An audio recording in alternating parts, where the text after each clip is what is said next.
Assalamu alaikum wa rahmatullahi ta'ala wa barakatuhu. Nuruddin Sani is my name.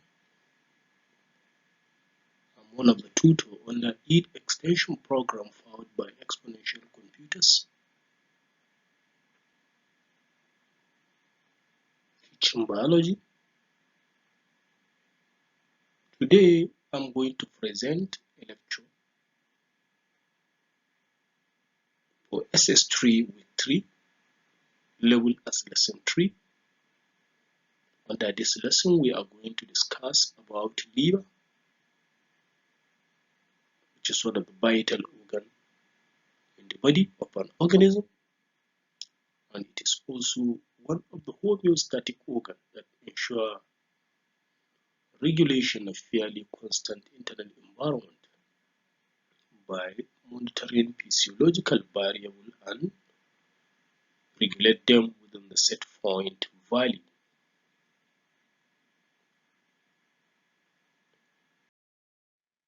Structure and function of liver. The liver is a gland, and it is the only organ that can regenerate faster. When we say an organ is a gland, meaning that that organ is able to produce hormones which they release directly into the bloodstream, and blood carry the hormones to the target areas in the body where they will bring about their effects. When liver gets an injury, it has faster regeneration capacity.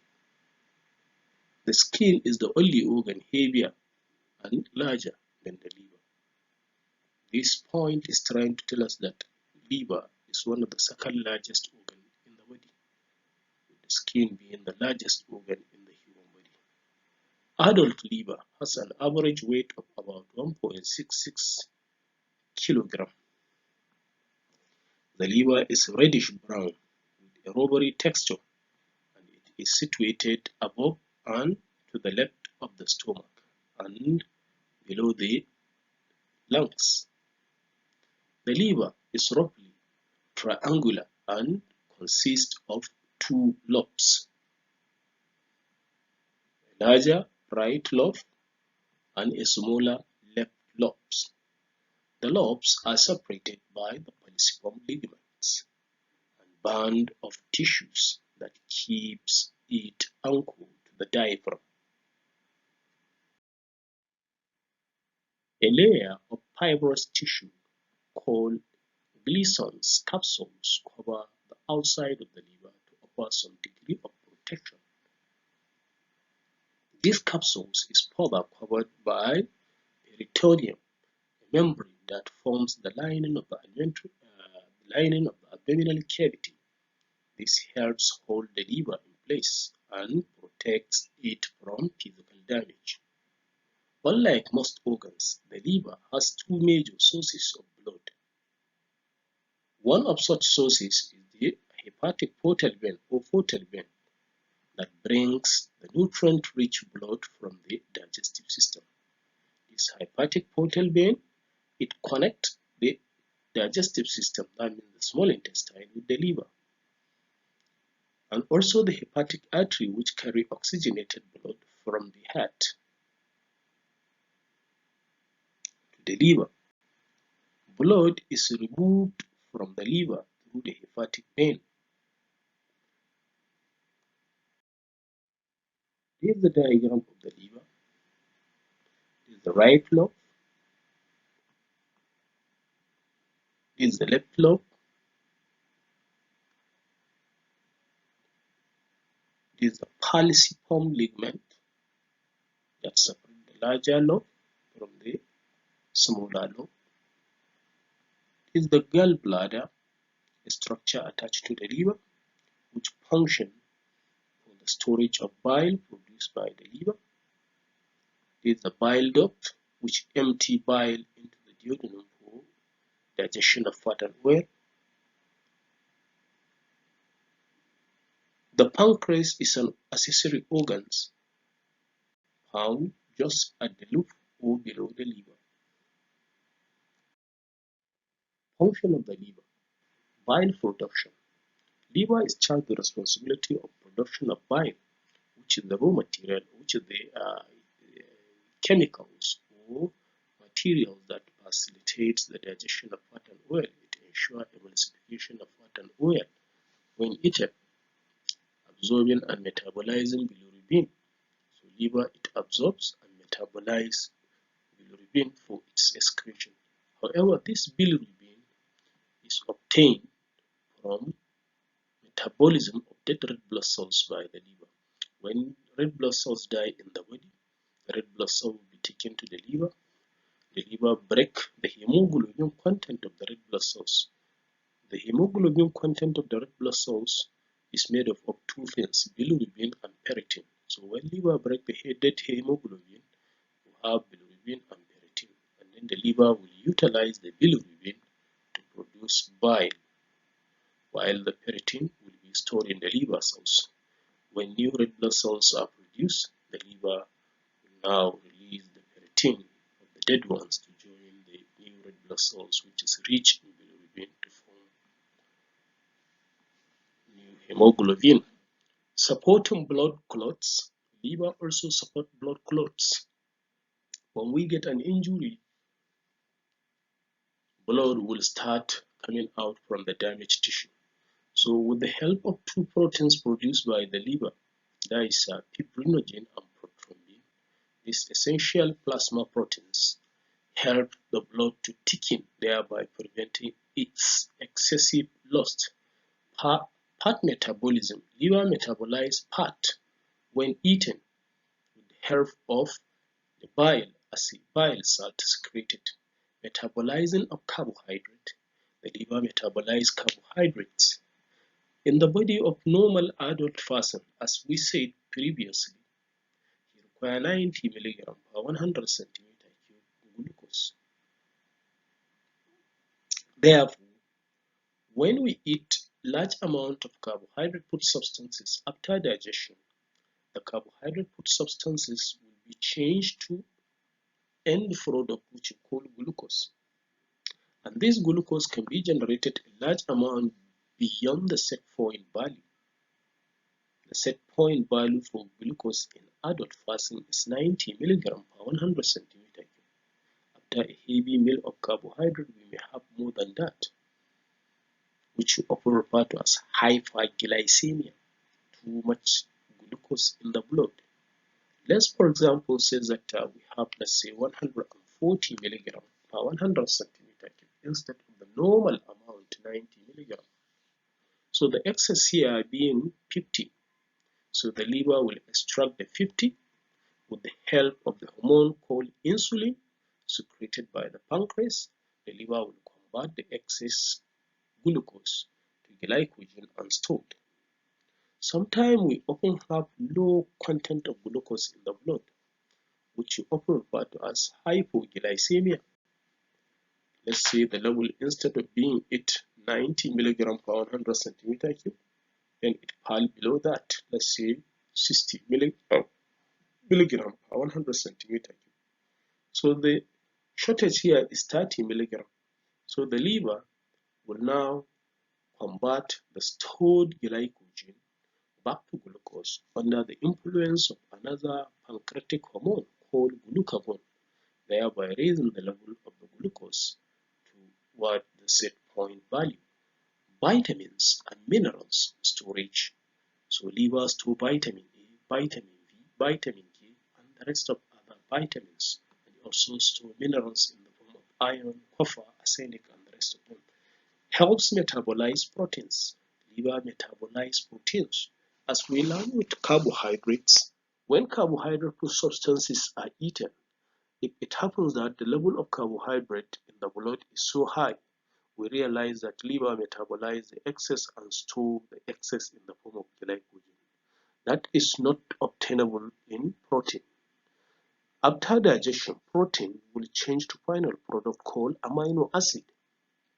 However, this excess amino acid cannot be kept in the body. If, for example, to say that our body requires 15 grams of amino acid, then after a heavy meal of protein, we get 25 grams of amino acid. So the excess here being 10 gram, that 10 gram must be metabolized and removed out of the body. So the excess 10 gram of amino acid will be transported to the liver for deamination. Deamination simply means breaking down of excess amino acid into keto acid and amino group.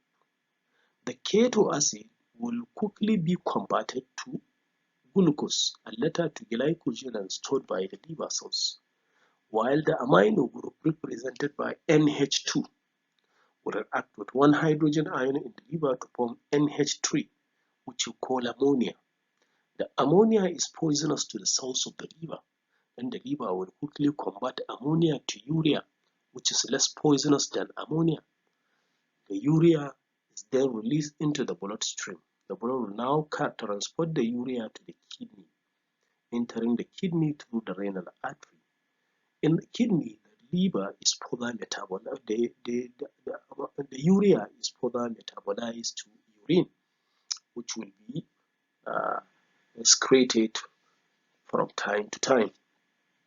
That is how the liver metabolizes protein. Filter the blood. Blood is a mixture of usable and unusable materials. So whenever blood gets into the liver, certain materials, particularly excess bilirubin and cholesterol, are being filtered. Immunological function. The liver has function in defense, production of albumin. It also produces certain proteins called albumin and synthesis of angiotensinogen, which is another hormone.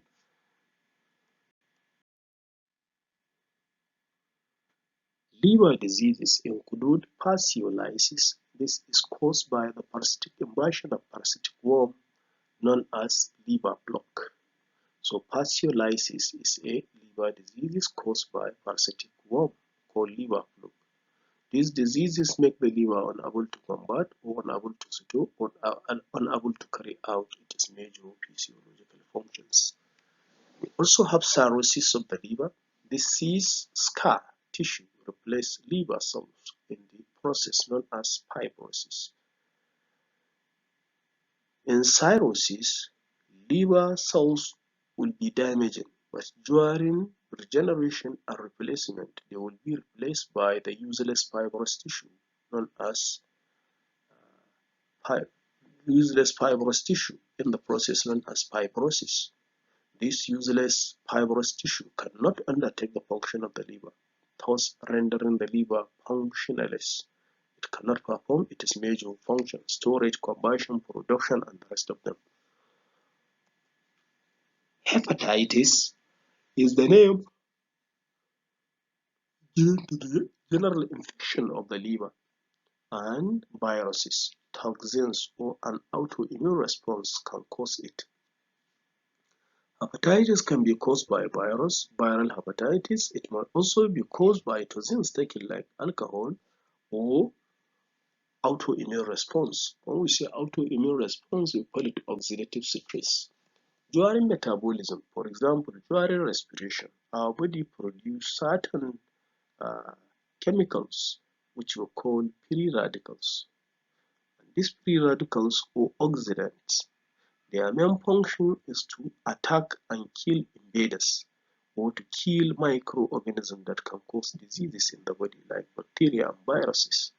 However, if the body produces large amount of these free radicals or oxidant, so instead of these free radicals or oxidant to fight bacteria, they may in turn now be attacking the cells, in which the cells of the liver are not exception.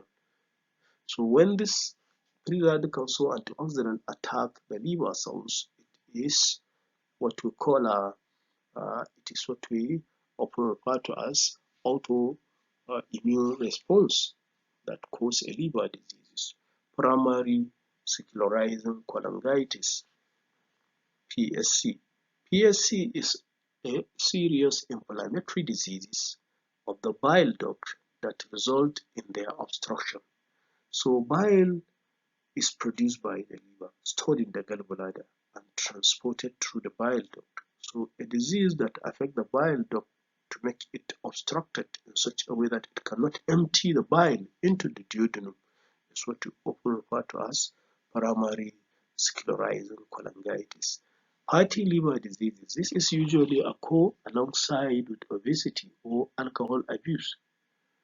So people that are taking alcohol or those people that are very fat due to accumulation of fatty materials under the adipose tissues and their organs, they tend to develop fatty liver diseases as fat deposited on the surface of their liver, which may affect the functioning of the liver.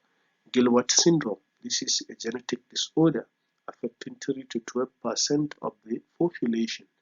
Bilirubin is not fully broken down.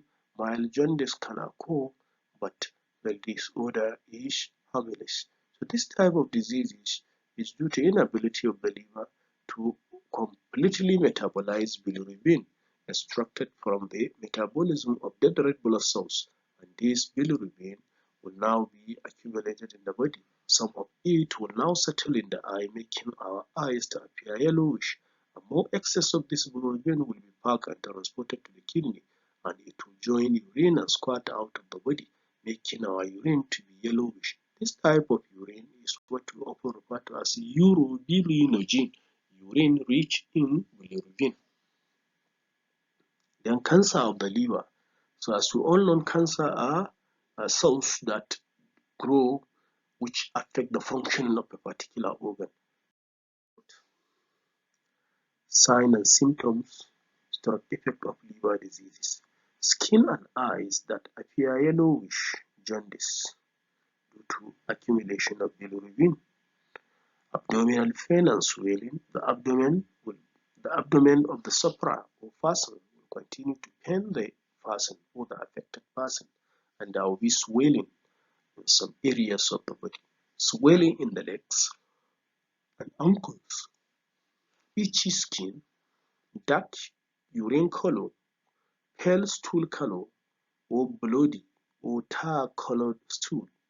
Chronic fatigue, nausea or vomiting, loss of appetite, tendency to get tired easily, general body weakness. All these are common symptoms of liver disease. Common causes of liver diseases. Liver disease can be caused by many factors. One, infection, e.g. by viral hepatitis A, viral hepatitis B, and even viral hepatitis C. Immune system abnormality, e.g. your immune system attacks certain parts of your body, like what we explained previously in oxidative stress. When free radicals, instead of fighting bacteria and virus, they may in turn fight in the cells of organs or cells of the body, thereby causing physiological abnormality. Genetic, e.g., an abnormal gene inherited from one or both of your parents can cause various substances to build up in your liver, resulting in the liver damage. Some individuals inherit some disease gene which may be responsible for accumulation of certain metabolites into the liver, and such metabolite can end up causing liver diseases, while some people will not inherit such gene and they will remain normal. Cancer and other growths. So cancer may grow in the liver and other growths such as tumor and the rest of them. Fat accumulating in the liver, particularly in obese people. So when fat deposited in the liver, it will interfere with the liver function. Chronic alcohol abuse. Many people, they are prone to taking alcohol. So if an individual is taking alcohol seriously, the toxins within the alcohol may now cause damage to some cells of the liver. And when such liver cells die, the liver cannot be able to carry out its major physiological functions such as conversion of glucose to glycogen or conversion of glycogen back to glucose. The liver cannot be able to store. Likewise, the liver cannot be able to produce most of the materials it often produces. Risk factor for liver diseases. There are certain behaviors or can say risk factor that predisposes an individual to liver diseases. So there is need for us to talk about them so that people can take caution and take care about such factors. Factors that may increase an individual risk to liver disease may include heavy alcohol use. If an individual is drinking alcohol in excess, injecting drugs using sheared needles. So sheared needle, sometimes we may use the needle and use it to an infected person. When healthy person now use the same needle, there is tendency for transmission of disease from a healthier person to from unhealthy person to a healthier person, leading to infection. Tattoos or body piercing. We use sharp materials and do tattoos or body piercing, and at the same time another person use the same object or materials to do the same. There is a tendency for transmission of liver diseases. Blood transfusion before 1992. Exposure to other people's blood and fluid and body fluids. Unprotected sex means sexual intercourse. Exposure to certain chemicals or toxins. Diabetes is also another risk factor for liver diseases because most of the people having diabetes, their liver will be also affected. Obesity is also another risk factor. So that is why it is advisable for individuals to be exercising their body to ensure that most of the fat generated in the body are being burnt out so that they cannot be obese and then and this obesity may lead to deposition of fat on the liver, and deposition of fat on the liver may tend to interfere with the normal liver functions. Ladies and gentlemen, thank you for listening. At this point in time, I'm still reminding my participants that I'm authoring a book, or I can say rather books, titled Learner Motivated Approach to Biology for Nigerian Senior Secondary Schools students, and also Learner Motivated Approach to Biology Practical Series Book 1, 2, 3 for Nigerian Senior Secondary School. We also authored a book titled Learner Motivated Approach to Basic Science for Nigerian Junior Secondary School. All the books are available and we sell them. The books make learning of this key science subject easier and faster, and it facilitates understanding of the biological concept and integrated science concept within a short period of time, and it promotes quick mastery of the subject matter. The language used in the book is tailored to facilitate student understanding, and the book are both good for teachers and students. I encourage you to have the books to further your knowledge in terms of biology and basic science. For those of you that are interested in the book, you can reach me on my email address, or rather on my contact phone number.